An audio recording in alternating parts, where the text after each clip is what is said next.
Rebonjour Stéphanie. Rebonjour. On l'a vu, ça c'était une déclaration de Volodymyr Zelensky avant cette réunion, cette fameuse réunion de la coalition des volontaires. Entre-temps, il a affirmé que l'Ukraine voulait la paix, mais qu'elle ne se soumettra pas à la Russie. Donc on sent la fermeté du côté ukrainien.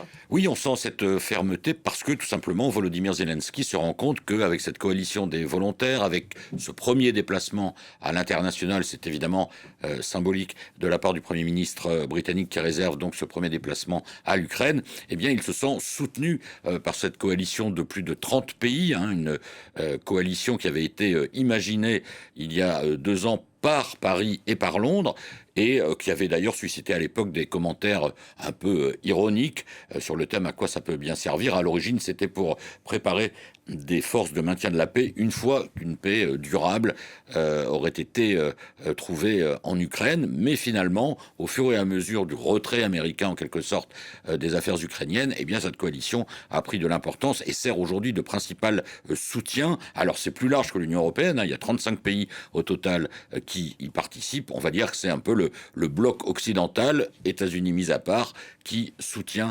l'Ukraine, puisqu'il y a des pays comme le Canada, par exemple, qui participent à cette coalition des volontaires. Donc là, évidemment, la présence du Premier ministre britannique était importante. Emmanuel Macron, on l'a vu, qui reçoit le prince héritier saoudien, ne pouvait pas y être, il était en visioconférence. Mais Volodymyr Zelensky se sent donc renforcé.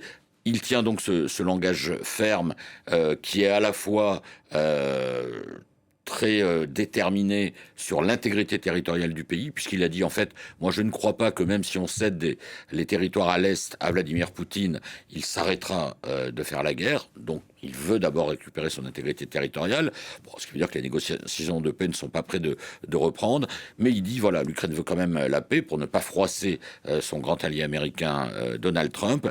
Et puis, il y a eu ces soutiens quand même affichés par les membres de la coalition. Alors l'initiative britannique, on va y revenir, de permettre la production de missiles intercepteurs. Et puis aussi l'Union européenne, qui était représentée avec le président du Conseil, Antonio Costa, qui a promis 6 milliards de dollars à l'Ukraine, alors que Volodymyr Zelensky a fait part d'un déficit pour notamment les équipements de l'armée, le fonctionnement militaire, etc. Un déficit de 27 milliards d'euros quand même. Zelensky qui a donc accueilli, on l'a vu, on voit ces images avec Andy Burnham. C'est la première fois que le Premier ministre britannique fait un voyage à l'étranger. Il est d'abord allé à Kiev, donc le symbole est important. Il va vraiment rester dans la continuité de son prédécesseur. Ah oui, le Royaume-Uni, de toute façon, depuis le début de l'invasion russe en Ukraine, a été un allié à la fois déterminé, fiable et constant, on va dire, de l'Ukraine. Et ça s'est encore renforcé avec la victoire des travaillistes en 2024, donc avec Keir Starmer.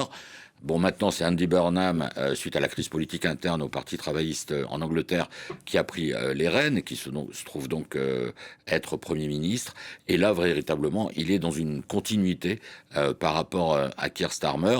Et il a voulu donc marquer cette occasion avec ce premier déplacement à l'étranger, consacré à l'Ukraine. Il a donc annoncé qu'il allait demander à une société britannique, MBDA, en quelque sorte de mettre au point une licence qui permettra à Kiev de fabriquer les missiles franco-britanniques. Alors en anglais c'est Storm Shadow, en français c'est Scalp. Alors qui ne sont pas des missiles intercepteurs, qui sont des missiles agressifs, si on peut dire, de longue portée, pour aller frapper en territoire russe. Le président français Emmanuel Macron, lui, suite aux nombreuses frappes russes de ces dernières semaines, a dit que la France allait fournir des missiles intercepteurs cette fois-ci pour arrêter les missiles balistiques russes.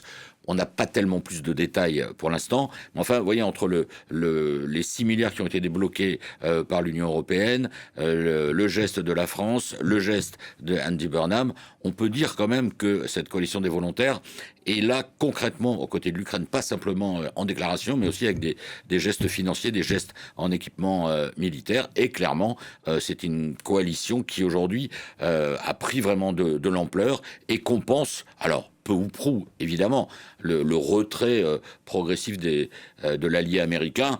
Retrait dans le domaine financier, ça c'est clair.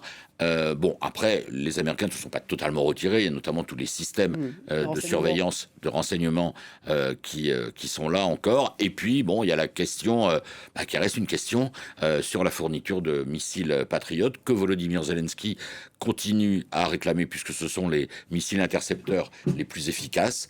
Il a même donné des chiffres. En 2025, il y avait 364 drones qui avaient été fournis. Là, 264, c'est l'estimation pour 2026. Et le président ukrainien estime que pour l'hiver à venir, il aurait besoin d'au moins 300 patriotes. Mais on le sait, les Américains ont un problème de stock de missiles. Donc, ils ne peuvent pas en donner beaucoup à cause de ce qui a été utilisé depuis le lancement de l'offensive contre l'Iran. Merci Bruno.